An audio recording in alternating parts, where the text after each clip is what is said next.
What does transformation look like? Hi, my name is Uriel Mesa and I'm with KTSLiveCoaching.com. What does transformation look like? Well, it looks different for different people. For a lot of people, it's as simple as letting go of the person they once were and stepping into the role of the person they need to become in order to achieve the goal that they're looking to achieve. I've given this example before, and I'll say it again. I'm sure most of you know what a trapeze artist is, where they swing from whatever you want to call those, from one apparatus to the other, the thing that they hang on to. And but you can't move from point A to point B without letting go of point A. And that's what most of us do. We are literally hanging on to both, hanging on to them. And we can't let go of the person that we once were or we currently are. And in order to move forward, you got to let go. You have to let go. But the cool thing is, when you allow yourself to let go and to step into the person you are becoming, it's like getting to know someone that you've always kind of sort of known, but now you're seeing them in a whole different light, and you really like the person that you see in front of you. That's the person that you become. You start to realize how smart you really are, how resourceful, and how capable you are at becoming the thing or the person, the thing, whatever, the person, we'll say that, the person that you want to become. Sometimes, though, there's a lot of obstacles.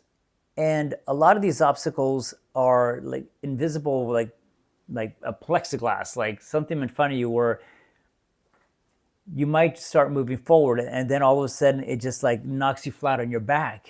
And because you just ran into one of your obstacles, another plexiglass. It's hard to see when these are around. But it's important to have somebody like a life coach, somebody who's a life coach, or somebody like me who can help you figure out what these obstacles are there, why they're there, where did they originate from? And the big one is, how do you get rid of it? So one of the ways that I help people get rid of it is by challenging your beliefs. Because the reason why they are there is because of a belief system or a story that you've told yourself, and it's still there. And it's time to change that story or change that belief system or perspective, however you want to say it, in order for you to be able to move past it. So I'm going to use a very general, simple one. Let's say you grew up believing that money is the root of all evil. And if you are in the maybe higher, six figures, but once you become a CEO, you'll be making 5, 6, 7, maybe even $1 million, dollars annually as a CEO. Now, if you're not accustomed to that, there might be guilt around that. You might think that this doesn't align with my values. And this is going to be pretty damn hard for you to move on and to acquire that position if you feel like it's not lining up with your values. As I said before, I challenge you on your beliefs. So if we look at money as just a thing, just a resource, you don't attach a value system to it in any way, or emotions, it can really work for you. And you can do some great things. Because one thing you have to remember is that money is an amplifier. If you yourself are not the kindest person, chances are when you become that much higher in your career, you might be even less kind. Now, if you're somebody who is a visionary, who you see the world as an inclusive, and you love helping people, and you have a vision for this company of what you want to do to help it to grow, and you know inside of you that how you can do this, chances are, for one, you'll probably get the job.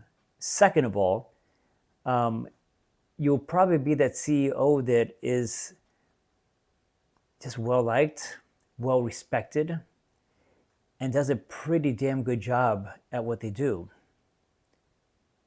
So I feel like I'm kind of babbling on again. I do this a lot. I'm sorry. It's the ADD thing.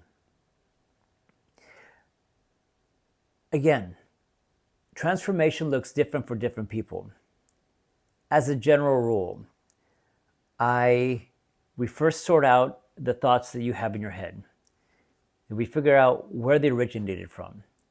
And then we start to change the perspective around the thoughts and the stories that you've been telling yourself. And then after that, there's really nothing holding you back. The rest is all up to you. And there is one thing actually. There's the why. The why is like jet fuel for your sports car. If you don't have the right amount of, if you don't have the right type of fuel, you're probably not going to perform as well as you like to. When you can answer the why of why you do something, it is like, I don't know, I'm making this up. I don't know much about cars, but it's like trading unleaded gas for a jet fuel on your Ferrari. It probably will perform a hell of a lot better. Whether that's true or not, I have no idea, but that's the only metaphor I could come up with. So anyway, I'm babbling on again. Okay, anyway, please comment below. Please share, like, and as always, it's always a pleasure talking to you. Thank you so much.